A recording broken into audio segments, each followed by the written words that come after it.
I want to show you actually how to get rich, because I get how frustrating it is. You go on your homepage and you see this guy in front of a Lamborghini, that guy going on a private jet with his family, yet here you are sitting on your sofa, locked up in your room, eating Cheetos, thinking, damn, I'm in the exact same position that I was last year today.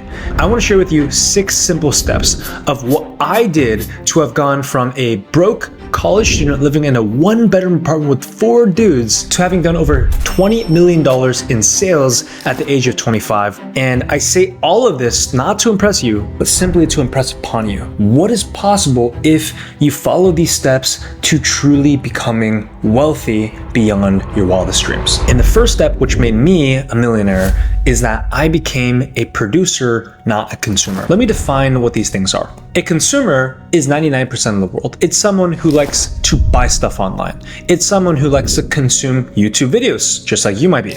It's someone that likes to take. Producers, on the other hand, are those that actually provide the content. They're the influencers that make social media content. They're the dropshipping gurus that sell the digital products on Amazon on their own websites to make money. It's those that simply create the products and services that then serve the consumer market. And so why don't you take a look at your own life right now? Look at the purchases that you've made in the last month. Look at the things that you watch on social media, on TV, on Netflix. Are you consuming majority of the time, taking things into your mind, or are you actually producing something and adding value to this world, whether that's content, a product, a service of some kind? This is the most profound lesson I had to understand when I was 20 years old, which is if I decide to go through medical school, no matter what, there would not be enough of a service that I could provide to be enough of a producer, and I needed to find another opportunity and get out of it so I could start producing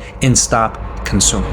The second thing I want you to do is not start a business, okay? Every guru that you see online, start a dropshipping business, Amazon business, copywriting, the sales, become a salesperson. No. I don't want you to start a business. I want you to set up for safety first. And that's with an emergency fund. When I was in university, I had all these side hustles. I failed the dropshipping business, an agency, an ATM business that got robbed. And out of all these businesses, the biggest mistake I made is every single time I failed the business, I lost everything.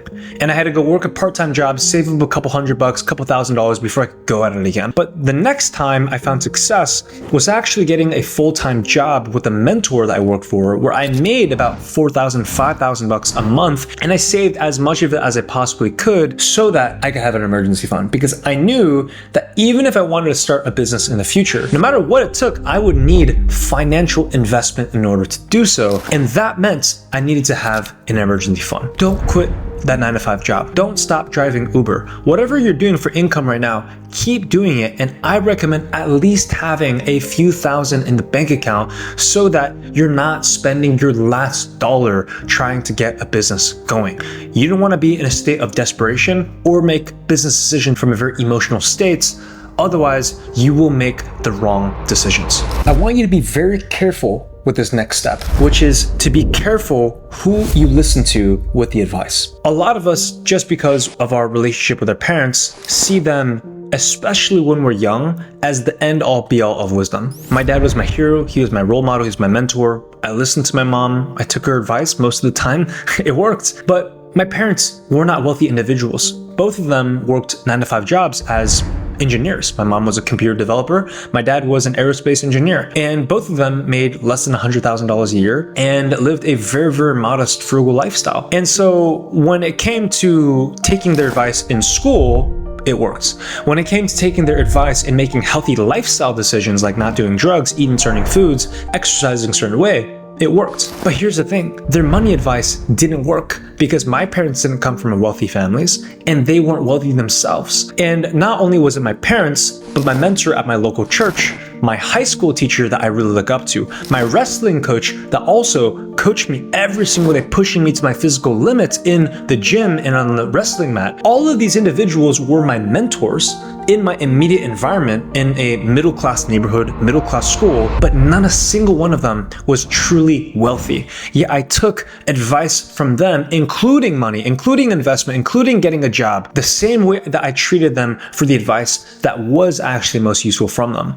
And that was a thing that screwed me up the most. You have to understand the percentage of millionaires, truly wealthy people, if it really is 1% of the general population, meaning 1 out of 100, then wouldn't it mean that from a statistical standpoint in your local city, in your local town, there's probably not that many millionaires that you could listen to? It's the same concepts. The same way you wouldn't take medical advice from a drug addict, you shouldn't take financial advice from people who aren't truly wealthy. And one of the pieces of advice that the right kind of mentor should tell you, and this is the advice that I personally learned from Warren Buffett, is the fourth lesson that I want to pass on to you, which is that you have to pick the right boat. Warren Buffett has this very famous quote, which is, it's not about how hard you row, it's about what boat that you're in. And what he's trying to say with that is that every opportunity vehicle can get you to the destination of financial wealth in a very different way. If you're a school teacher and you make $50,000 a year, to make $1 million in net income, it would literally take you 20 years to do so. If you're a medical doctor and you made $200,000 in a year, it would take you 5 years to be able to do so. But if you picked a business vehicle where you had an online business that could cash flow $1 million in income, it would take you 1 year to do so. And so you're able to time collapse all of a sudden just because of the different opportunity.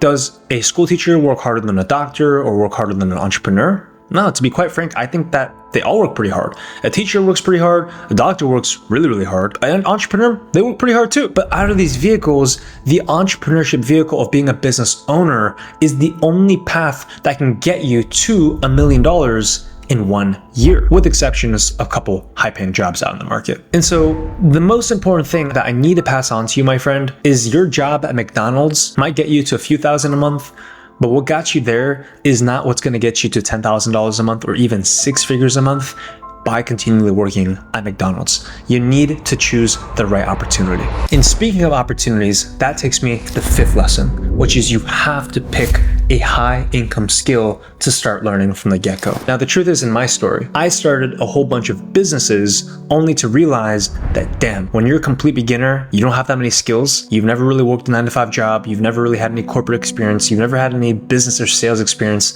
Running a business is really hard. And that's why something like dropshipping, as much as influencers want to portray it as you press buttons and sell products and make passive income, it's hard. As much as gurus want to say, oh, you want to do trading, day trading, you just click buttons on a screen, you look at stuff and it's red, you buy low, you sell high, you know how to short the market, you make money. Simple concept, really hard to execute. These are very complex skills. And I kept on failing business after business after business because every single one of these businesses I had to learn involved me learning 5+ different skills. I had to learn sales, I had to learn how to build a website, how to find a product, how to run advertising, and so many other things. But when I simplified it down to, why don't I just pick a skill that I know can add value in the market and then just double down on that skill, that's where I came across remote sales, which is where I could work within a company and sell a product either in the DMs or over the phone, and I would start making a commission on that product. That's where I got to my first $5,000, $6,000, eventually $10,000 a month. And then I started adding on more high income skills where I learned copywriting, I learned how to write words that sell, and then I learned coaching, which is how do you actually get people result through coaching them, consulting them.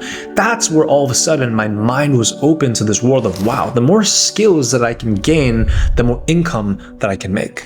I cannot emphasize enough to you that if you're a complete beginner, yes, businesses work. I have many, many good friends that teach really, really incredible business opportunities. But the most important thing is you need to have at least one high income skill if you want to get to at least $5,000 to $10,000 a month. And you don't need a business to do so. Now, once you find the high income skill, this is where now you need to focus on step number 6, which is choosing the right mentor. When you go online, there's a lot of different mentors out there, and there's a lot of really good mentors and some pretty bad mentors. There's a lot of people that talk about certain opportunities, they make a lot of money. You might be just overwhelmed right now. You're following up with 10 different people in this make money online space. And I get it, there's too much information out there. But this is the best advice I ever got from my mentor, Joel Marin, who built a $100 million supplement company. This is what he told me. He said, Richard, not only should you find someone who has already achieved what you want to achieve, but more important than that, you need to find someone who has the same values that you want to have and has the life that you want because of those values. Now that's so important because, to be honest with you, there's a lot of people out there that make a lot of money, but I don't want their values. I wanted to have a Christian mentor, someone who not only shared the same faith values as me, but loved his wife and had a beautiful family with beautiful children and did community service and was generous with his money and gave to charities and had passion and missions that he actually contributed to. And it's the same thing here with you. The person that is worthy of your attention is the person who truly lives by the values, not by what they own. Now, personally for me, when I found my first mentor, my mentor passed me on and taught me a high income skill called remote setting. And that skill set is what got me to my first $5,000 a month. And I actually boiled it down into a free script that I integrated and made it even better because of all the new artificial intelligence changes that have been coming about. And this AI script, I want to give to you for free. All you need to do is go over to my Instagram, put it right here, pull up your phone. I want you to DM me the word YouTube. Maybe write me a couple sentences of what you got from this video. And when you send that to me, I'll know that you came from this video, you made it this far, and I'll give you that script for free as my gift and thank you for supporting our channel. And a lot of people DM me all the time asking, Richard, can you please be my mentor? I resonate with your values. I resonate with everything that you have to say. And I'll tell you, I do have mentorship, but I only mentor people that truly want it, that truly are willing to put in the work to get there. And I also have very limited space because my schedule, as well as my university team's coach's schedule, is very limited. So if you want to be considered for mentorship, where you go one-on-one with my team and myself, where we can truly help you get to the income goals that you have, I want you to go ahead and watch my most popular YouTube video where I break down the best businesses that you can get started on which one specifically is the best one for you that we could potentially mentor you. Watch that video, then send me a message on Instagram and let's chat. I'm holding you accountable to that. Consider hitting that subscribe button if you got value from this, and I cannot wait to see you in the next video. Remember, how you do one thing is how you do everything. I'll see you in that video over there, and I'll see you in the DMs on Instagram. Talk soon.